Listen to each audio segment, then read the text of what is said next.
I have been having a bit of drama with my younger sister Ramona, 30 years old, about her daughter Egwene, 11 years old. Yes, dear reader, that is her real name and is the root of the issue. Now, I love my younger sister, and we've always gotten along pretty well. However, she has always been into nerdy pop culture stuff.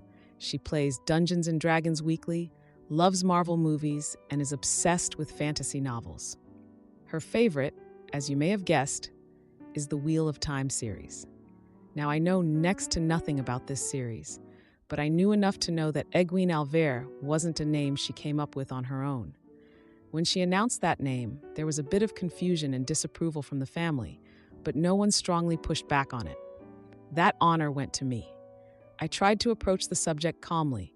I even gave her the "you're naming a human being" speech, but she said she knew best. After a brief back and forth, I flat out told her her daughter was going to get bullied. She blew up at me, and I didn't push the issue any further because I could see that she wouldn't budge. Fast forward, and Gwen is a happy, healthy 11-year-old girl. However, she has been voicing lately that she hates her name. The teachers at school always get it wrong, and her classmates tease her constantly. None of this is helped by the fact that Ramona insists on calling her Egwene Alvere, not just Egwene or Gwen, which she much prefers. Well, the two have been bickering a lot lately. Ramona has tried venting that Egwene won't shut up about her name, and she doesn't know what she is going to do about her. I kind of sarcastically said if only someone had warned her. She asked what I meant. I said she named her daughter something stupid, and now she's facing the consequences. She said she doesn't know why she even bothers coming to me, and she should have known I was just going to be difficult. I told her if she would have put more thought into naming her child, she wouldn't be in this situation. Well, she decided Egwene can't come over to my house anymore because I'm putting bad thoughts into her head. She's also roped in our mother, who agreed with me about the name, but said it was a low blow to bring up that I had warned her and that I should just suck it up and apologize. I don't think I need to apologize, but thought I should get an outside opinion. So, am I the villain? Now for an update. Wow, this blew up way more than I thought it would. I kind of wrote this just to vent. I appreciate everyone's input. I had a lot of good advice, a lot of bad advice, and some downright weird advice. But I have come to the conclusion I am going to apologize to my sister for my timing and my tone. But I won't apologize for saying Egwene is a bad name, and will make it clear I support my niece over everything. A lot of you suggested setting up a fund for a name change if she wants one at 18. I think that's a great idea. I looked it up, and to file is about $80 in my state, but I'm sure it will be far more than that.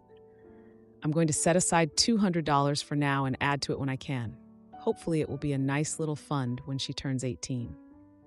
To finish off, I just wanted to answer some questions and clear up some things. My sister pronounces her daughter's name as Egwene Alvere. I don't have the slightest idea how it was originally intended to be pronounced. My sister isn't hurtful or neglectful, nor do I think she's narcissistic. She is a responsible parent and loves her daughter deeply. She just has poor taste. I talk to my niece regularly, and she usually spends the weekend at my house twice a month. She's never brought up any issues with her mom, other than the name. My niece's father was never in the picture. We have a few ideas of who might be the father, but my sister has never confirmed any of them. I have never told my niece I dislike her name. I don't even mention it unless I'm sure she's not in the same building as me. I have told her that she doesn't have to like her name, and I'll call her Gwen because that's what she prefers. I am a woman. There were quite a few comments calling me a big brother, which I thought was pretty funny. I'm also a mother to a 5-year-old girl, to all the people saying I don't know how hard it is to be a mother. My daughter's name is Callie, if anyone was curious. Feel free to judge me. Now for a few comments before the update. Comment 1. Not the idiot. Idiots deserve to be told, "I told you so." Your mother is only quiet now because she doesn't want to be next on the banned list. Weak and with no conviction at all. Lucky for your niece, she can change her name to whatever she wants and ask people to call her whatever she desires. My mother-in-law and her sister go by their middle names. I went to school with about 8 John or Jonathans. Most used other names. Comment 2. Regardless of what you have legally named your child, if they seriously want to be called something else, then you should respect that. A name is a huge aspect of identity and one's self. If the daughter wants to go by Gwen or even a middle name, then the parents should respect that. A child is a human with thoughts and feelings, not a living doll to be dressed and paraded. Not the idiot. Now, for the update, I'm not going to say a lot has happened in the last 2 weeks, but yeah, Ramona and I are still not in a good place, and I'm starting to think it's never going to change. My mom told me Ramona is still really upset about the fund I set up for Gwen's name change. Apparently, she thinks it's a sign that I don't support her as a mother. I mean, what else was I supposed to do? Just ignore the fact that my niece is struggling with her name and act like everything's fine? Not a chance. Anyway, things got even more complicated when I got a text from Gwen saying she didn't want to be called Egwene anymore. I was so relieved to hear that she wanted to change it. I replied to her, letting her know that I fully support her decision and suggesting she talk to her mom about it. I know I said I didn't want to interfere anymore, but this was her decision, not mine. I just wanted to make sure she knew I was on her side. A family dinner was planned for Gwen's upcoming birthday, and everyone was invited. I was feeling pretty hopeful that this dinner would be a good chance to have an open and honest conversation about the name issue. But when Ramona showed up to the dinner, she was visibly upset and immediately confronted me about the fund. I tried to explain that the fund was meant to support Gwen, but she just cut me off. It was like she wasn't even listening. During dinner, she insisted on calling Gwen by her full name, which just led to this awkward silence at the table. You could tell Gwen was frustrated, especially when her birthday cake was brought out and everyone started singing while she fidgeted uncomfortably. It was just not a good situation at all. After the cake, Gwen quietly asked if she could be called Gwen instead of Egwene in front of everyone. Ramona, of course, angrily responded that her daughter's name is Egwene and that she wouldn't change it. I tried to step in, suggesting that we could compromise and use Gwen at home, but she flat out refused to consider it. She said names are important to her, and I felt like that was just a way of saying she was more important than her daughter. Later on, I overheard Ramona telling Gwen that she shouldn't listen to anyone who wants to change her name. This really upset me, and I couldn't believe Ramona would say something like that. She then texted me, saying I was causing confusion and drama in Gwen's life. Like, really? She's the one creating all this drama, and now she's pretending to be the victim? She basically told me to stay out of their lives. The next day, my mom called me, worried that things were getting worse.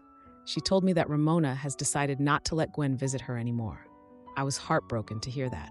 The final straw was when I saw Ramona post this long message on social media about toxic family members. It was so obvious that she was talking about me. She was trying to make me look like a bad influence on Gwen, and her friends were eating it up, giving her sympathy and all that. No matter how many times I tried to reach out to her, she kept ignoring my calls and messages. It was like she was completely shutting me out. Gwen reached out to me privately, asking if she could change her name when she's older. I told her, of course, she could, and that I'd even help her pay for it if she wanted. I just want her to be happy and feel like she can be herself. We had a holiday celebration coming up, and I was feeling really anxious about seeing Ramona again. When she arrived, the energy was just so tense. It was super uncomfortable because she refused to even acknowledge my presence. I tried to talk to Gwen, but Ramona interrupted and pulled her away. It was just so frustrating. After the holiday, my mom told me that Ramona has been distancing herself from the family. She even told some family members that I'm the source of the conflict affecting Gwen. I just can't believe the lengths she's going to.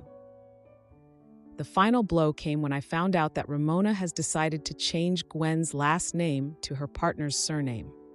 It's like she's trying to cut all ties with me and anyone else who cares about Gwen. I don't know what to do anymore. To answer a few questions, I haven't changed my mind about the name. Ramona's partner has no issue with using Gwen and is supportive. Gwen has expressed that she wants to use both names but prefers Gwen. Ramona's social media posts have continued, and I've avoided any discussions about them. Am I the idiot for cutting off my cousin after he called my pregnant daughter-in-law an intimacy worker? For context, everyone in this situation is South Asian, so elements of a very conservative mindset are involved here. My son, who is 26 years old, and my daughter-in-law, who is 25 years old, were both raised in America. My husband, who is 57 years old, and I, who am 54 years old, have both lived in America for almost 20 years now, and my cousin, who is 65 years old, lives in our native country. My son and daughter-in-law got married 6 months ago. My daughter-in-law is an amazing person. She's the kindest, sweetest, and most loving person I know, and I'm really happy that my son is with her. She's also approximately 10 to 11 weeks pregnant with their first child. Recently, my cousin and his wife were visiting his daughter's family, who live about 2 hours away from my son and daughter-in-law. They couldn't attend the wedding, and my son and daughter-in-law offered to have them over for a night. From what my son tells me, he only wanted to have them over for dinner to minimize the stress on my daughter-in-law during the pregnancy. But my daughter-in-law insisted that they stay the night, and she promised to make them a nice breakfast before they left the following morning. I got a call from my cousin the morning after they left my son and daughter-in-law's home, and he said that his wife woke up late at night to get some water and bumped into my son in the hallway, and his face was covered in lipstick kisses. My cousin said that he and his wife didn't feel comfortable staying at their place because of this, and then went on to comment that I didn't raise my son right and called my daughter-in-law an intimacy worker and some other nasty things. I spoke to my son, and he corroborated my cousin's wife's story. I literally do not care about what my cousin's wife saw. My son and his wife were doing whatever they wanted to in their own home. And sure, they had guests, but clearly they didn't wake anyone up. And it was late enough that the reasonable expectation would be that any guests would be asleep. Secondly, rather than showing any appreciation for my son and daughter-in-law for having them over, or for my daughter-in-law's incredible cooking, they want to comment on a married couple doing married couple things and degrade and insult my daughter-in-law. I told my cousin this, and he and his wife think I'm being ridiculous and not understanding his and his wife's feelings. He has told his siblings, who are my other cousins, and they are staying out of this conversation. Am I the wrong one here? To add, no, my son is not married to a stepsister. I have no idea how some people in my direct message requests got that idea. My husband is my son's father and doesn't have any other children. I haven't told my son and daughter-in-law what my cousin and his wife called my daughter-in-law because my son would probably be furious with anyone who talks like that about someone he cares about, especially his wife. And I would prefer my son to not be in jail. I told my son that they generally said some not-so-nice things and to not invite them again. I'll let him know what was said next time I see him in person, and he can decide when, how, and if he wants to tell my daughter-in-law what my cousin and his wife thought of her. As much as I would love to give my cousin a piece of my mind, there's no point in it. They can go back home with their miserable attitude and stay away. My other cousins said that they tried to reason with him but couldn't get my cousin and his wife to understand, and they have apologized to me on his behalf since they don't have my son or daughter-in-law's contact information. Hopefully, there will be very limited contact with that cousin in the future. Now, for a few comments before the update. Comment 1. Tell that disgusting, ungrateful man that your son and his wife can do whatever they want in their own house. And since when is a married woman an intimacy worker for loving her husband? If he thinks this way, what does it say about his own wife?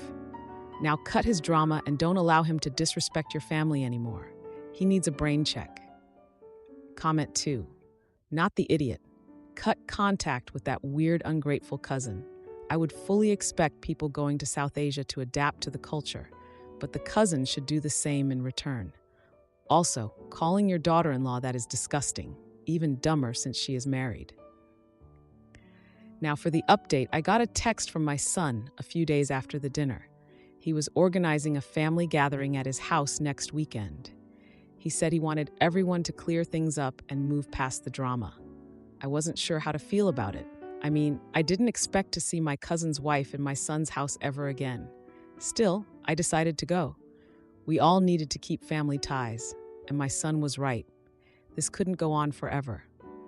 The night before the gathering, I overheard my son and his wife talking in their room. They were discussing my cousin's comments. From what I could gather, they seemed pretty frustrated. They mentioned feeling judged in their own home, which made me really angry. I wanted to tell them exactly what my cousin had said to me, but I also knew that would only upset them more, so I just reassured them.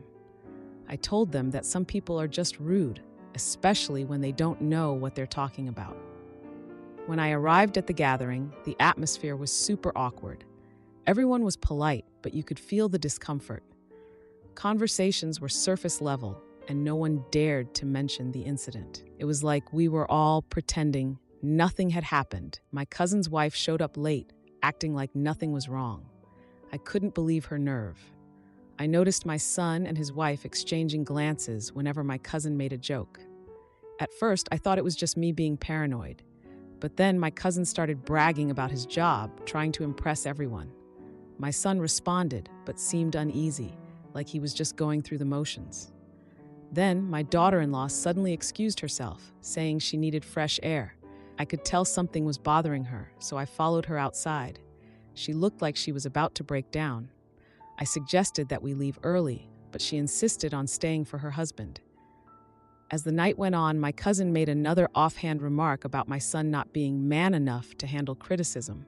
I could feel my anger rising, but I chose to stay silent. What was the point of ruining the night even more?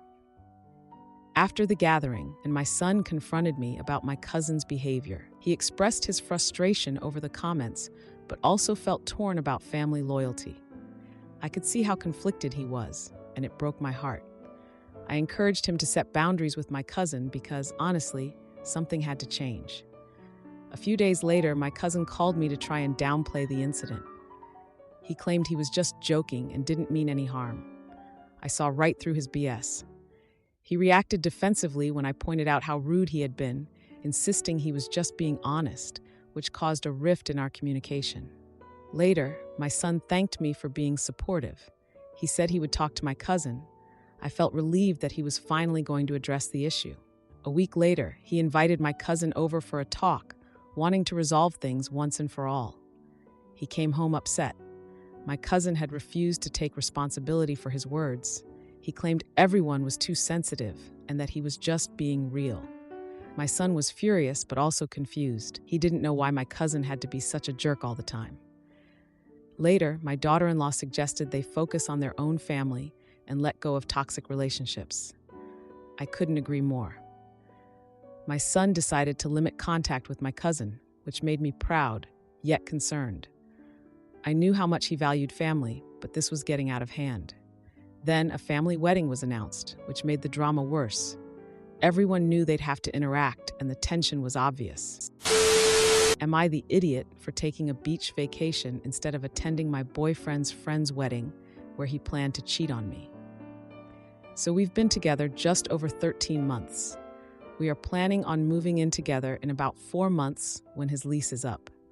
We have been to loads of events together: weddings, engagement parties, birthdays, and even his grandparents' wedding anniversary party. We were due to attend his friend's wedding in a neighboring country.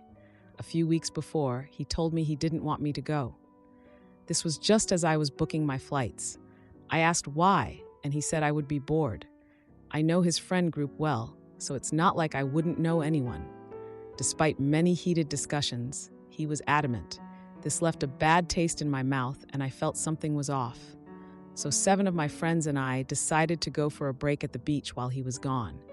And then we extended it to a full week. My friend Jem's parents had a house at the beach less than 2 hours drive away.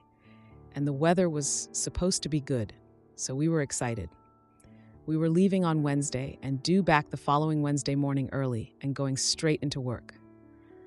I didn't even bother telling my boyfriend. Honestly, it felt like he wouldn't care, and I was on the brink of breaking up with him. but decided to enjoy the beach break first.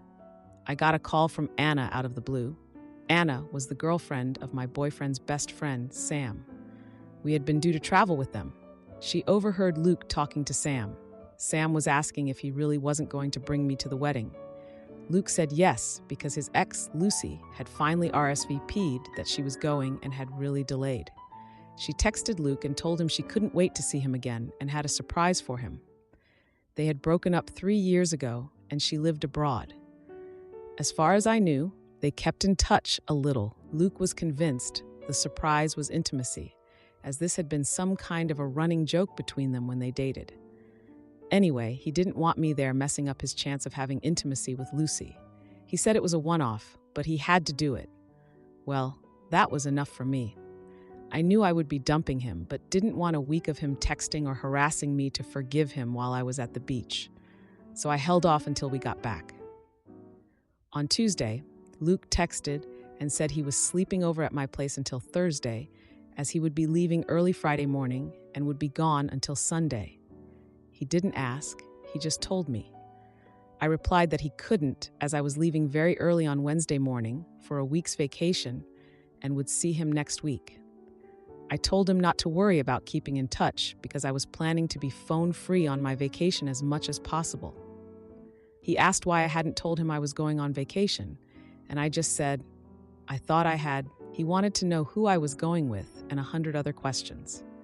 I told him we would talk when I got back, that I was busy packing, and to enjoy the wedding. I hoped it was full of surprises for him. He didn't reply. We had a fantastic vacation. The rain held off, and we stayed on the beach all day and visited nightclubs and local bars and restaurants at night. I didn't post on social media, but was certainly tagged in a lot of pictures. He texted me a few times Thursday and Friday with general flight leaving now, and I got here okay messages. But on Saturday, the day of the wedding, he really texted and called a lot. The texts were all about how he missed me and how he made a mistake not bringing me. I didn't reply and didn't answer any calls. The same on Sunday. Then he got home on Sunday night and wanted to join us at the beach. I told him no, he would just be bored.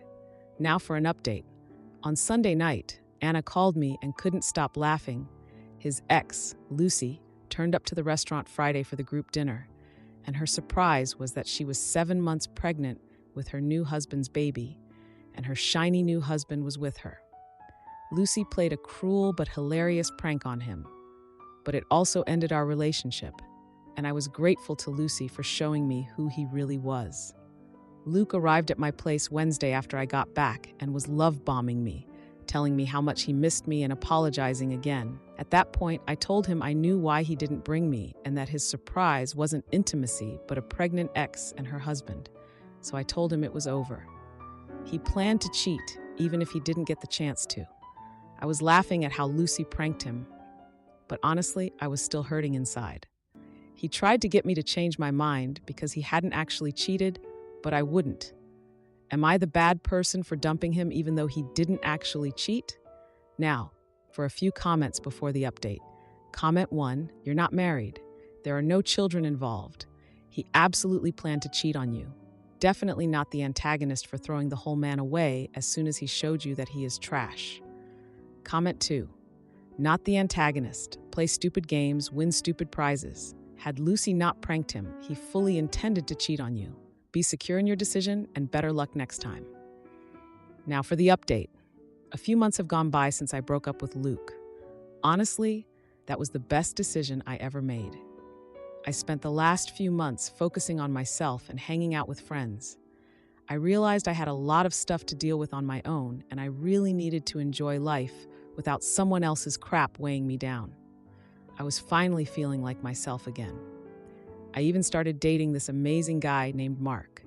He treats me so well, and I love every minute of it. I honestly didn't even think I could feel this way about someone after what I went through with Luke. But Mark is just different, you know? So with Thanksgiving around the corner, Mark invited me to his family's dinner. I was a little nervous, not gonna lie. Meeting the parents is always a big deal, but Mark assured me they were super chill, and he was right. His parents were so welcoming. The food was incredible, and the whole dinner was just filled with laughter and good vibes. I felt like I was part of their family, and it was such a nice change from what I was used to. But then, right in the middle of all this happiness, Mark's sister Kelly had to bring up past relationships. Like, seriously? I get that it's a Thanksgiving dinner and all, but come on. Mark's mom, though, totally saved the day.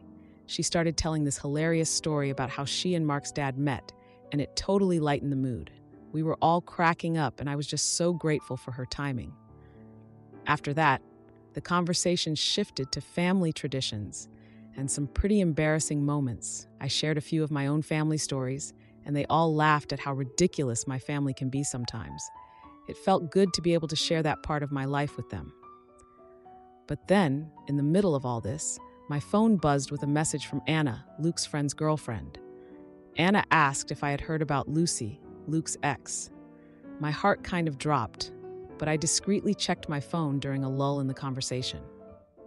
Anna's message revealed that Lucy had a baby shower recently, and then I found out that Luke actually attended the shower.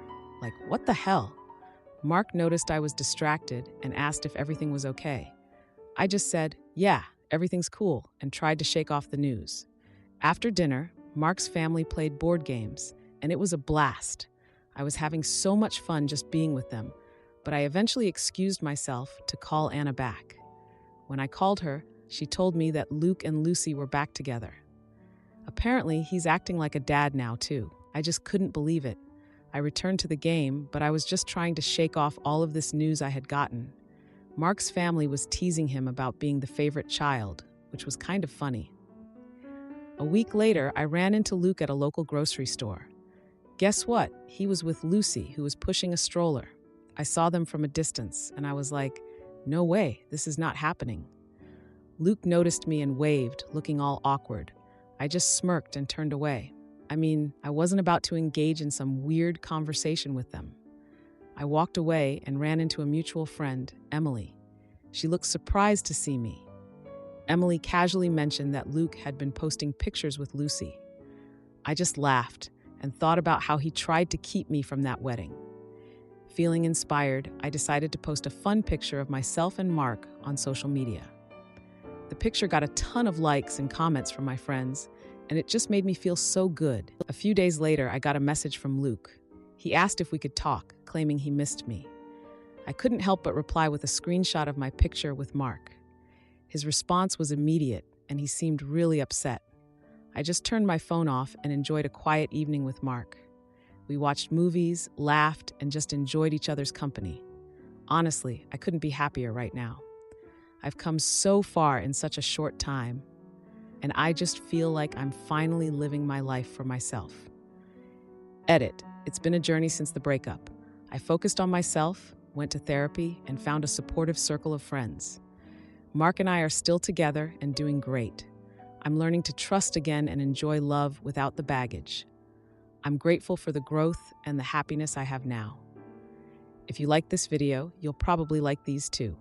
Also, while you're here, please consider subscribing.